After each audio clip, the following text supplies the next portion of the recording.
deception, betrayal, and the burner phone that held the truth. And now from my Dark Matters collection, I present to you Revelations. My name is Jack Henderson, and the truth that my wife Diane and I have uncovered absolutely must be heard. It's a surreptitious lie, and we've all been duped. It's a revelation so outlandish that I now doubt most of what our government has been telling us. I've been forced to hold on to it for 20 years, but much, much better late than never. First, a bit of backstory for context and for posterity. Please, you must listen to the entirety of this message, but be forewarned.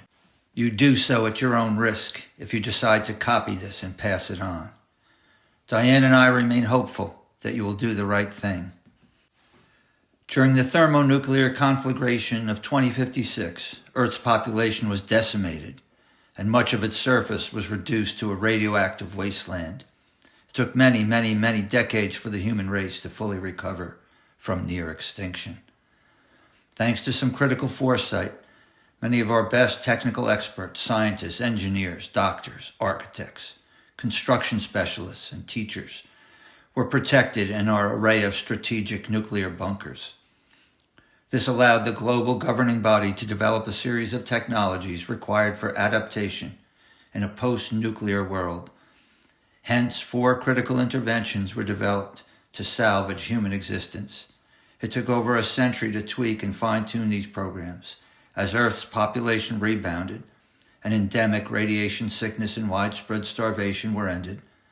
Now that we're over 250 years into the post-apocalyptic era, humans are once again thriving. The first of the interventions ushered in mandatory genetic profiling, intensive genetic engineering, along with selective breeding practices that were essential to the rebuilding of critical human resources. Genetic profiling was primarily used to arrange marriages, to select candidates for interplanetary colonization, and it is the key to making successful matches that have made the rejuvenation intervention so successful. Genetic engineering has done much to improve the human condition, as greed, hatred, distrust, and even curiosity have been nearly eliminated. For many decades, radioactive fallout proved catastrophic to all pre-war food production technologies. The government was forced to develop a successful nutrition intervention during the post-war era. This was implemented on the grandest scale, as it had to create food supplies for the nearly 1 billion survivors of the nuclear conflagration of 2056. Nutriblast was the result, and it still provides all the nutrients we need to live long and healthy lives. Although it comes in different forms with nearly unlimited cooking options and treatments, Nutriblast manufacturers can only produce 2 flavors. Umami is a robust, savory, meaty concoction that is sublimely delicious. Sweet and sour is a culinary treat that's the perfect complement to umami. Together, they satisfy the taste palates of all humans, so delicious that no one ever complains. The interplanetary colonization intervention was allegedly developed to ensure that the human race would prevail beyond a damaged Earth and any unforeseen consequences produced by the near nuclear annihilation. When our youngest son Adam reached the age of 20, the genetic profiling program selected him as an ideal candidate for the 3rd Martian settlement on the Hellas Plantia impact basin. It was considered an honor for any 20-year-old to be selected for this deployment. At the time, watching his group lift off on launch day filled us with great pride. Had we only known what we know now, those feelings would be more akin to outrage.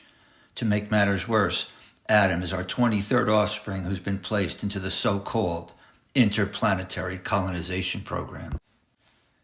The Rejuvenation Initiative is a body exchange program that provides physical and intellectual restoration for all who qualify. The global governing body requires 7 20-year rejuvenations, beginning at the age of 40, after which there's a mandatory retirement from terrestrial society. Receiving young, healthy bodies has allowed our minds and souls to spend our extended lives making long-term contributions in our field of expertise. There's a strict focus on the retention and dissemination of institutional knowledge and wisdom that benefits all generations. The Rejuvenations has produced a very successful selective breeding program, as indefinite female fertility has its obvious advantages when the best mothers are identified through genetic profiling.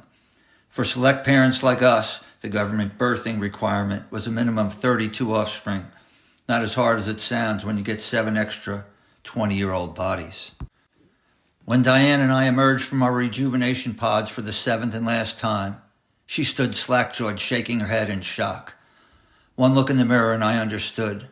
I calmed her down by insisting it had to be a doppelganger, because my new 20-year-old body was a dead ringer for our son Adam. We immediately attempted to confirm it wasn't him, but our uncertainty was intensified by a failed telecommunications session with Adam. We contacted Martian colonization headquarters to ask about the voice distortion and the herky-jerky pixelated images. We were met with the usual bureaucratic runaround from technical support. They assured us that they would correct the problem ASAP. That's when we overheard the team leader on his hot mic. That's when we discovered the horrible truth. I can still hear his words in my head like the day it happened. Geez, that was a close call, Emily, way too close. Get Adam's AI program fixed pronto, or your career is toast. And while you're at it, notify the authorities about these Hendersons. They're a bit too nosy for my liking. Genetic engineering and selective breeding programs have left humans mindlessly accepting an endless supply of young, healthy bodies for the rejuvenations. Luckily, I didn't need curiosity to figure this out. That hot mic transmission was all it took. No words haunt me more than those I uttered that day. My God, Diane, look at me. This is Adam. It's our boy. It was the moment that we both realized that my new body was no doppelganger, that there were no colonies on Mars or any other planet, and that it was all just a ruse, an AI-generated cover for the rejuvenations.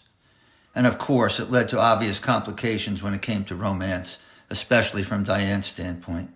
Technically, it isn't incestual, and besides, we have no choice but to follow government regulations. But try as we might, we never do get used to it. Anyway, my complaint and the suspicion it generated had the two of us red flagged for round-the-clock government surveillance. Getting this phone after all these years was no easy feat.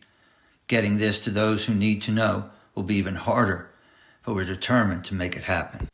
Our last 20 years have been very difficult, stressful to say the least. Diane and I are at the end of our final rejuvenation, and so our long and productive but temporary brush with immortality ended last week. The 7th and final rejuvenation period ends at age 40, and so it's retirement time. As Eastern elders were about to be transported to the Atlanta subsurface retirement community.